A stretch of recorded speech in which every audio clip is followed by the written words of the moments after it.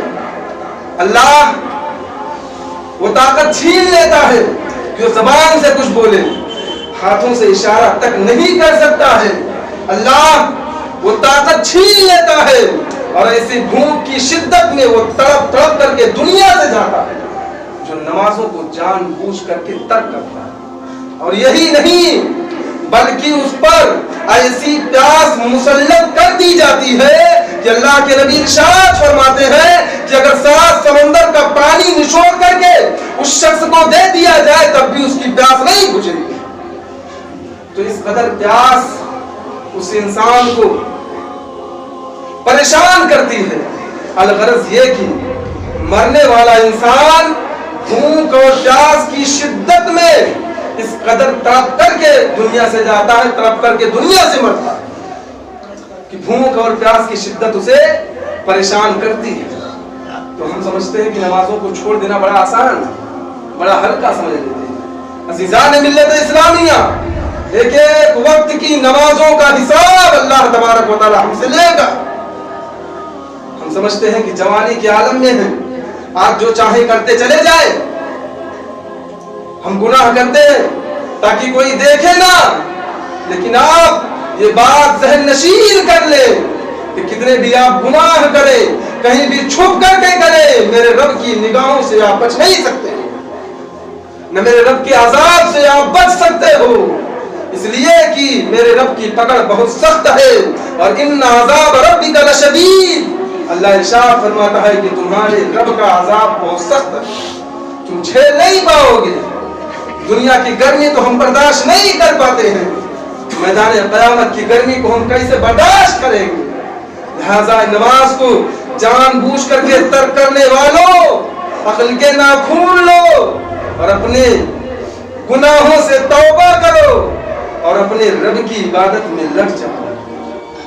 یقیناً جب رب کی عبادت میں آپ لگیں گے, نمازوں کی پابندی کریں گے, تو اللہ آپ پر رحمتوں اور برکتوں کا نزول فرمائے گا. مسجدیں تو ہم نے بنا لیتے ہیں, لیکن مسجدیں ہماری ویران رہتی ہیں. کیا آپ کو نہیں معلوم ہے کہ جب مسجد خالی رہتی ہے, مسجدیں ویران رہتی ہیں, یہ مسجدیں جو ہے بد دعا کر دیتی ہیں. تو اگر مسجدیں ہمارے لیے بد دعا کریں اور اس کے بعد ہم سوچیں کہ ہم خوشحال رہیں تو نہیں ہو سکتا. مسجدیں اللہ کی بارگاہ میں یہ عریضہ پیش کریں گی قیامت کے دن, مولا یہ وہ لوگ ہیں جو مسجد تو بنا لیے تھے لیکن مجھے بھوکا رکھتے تھے.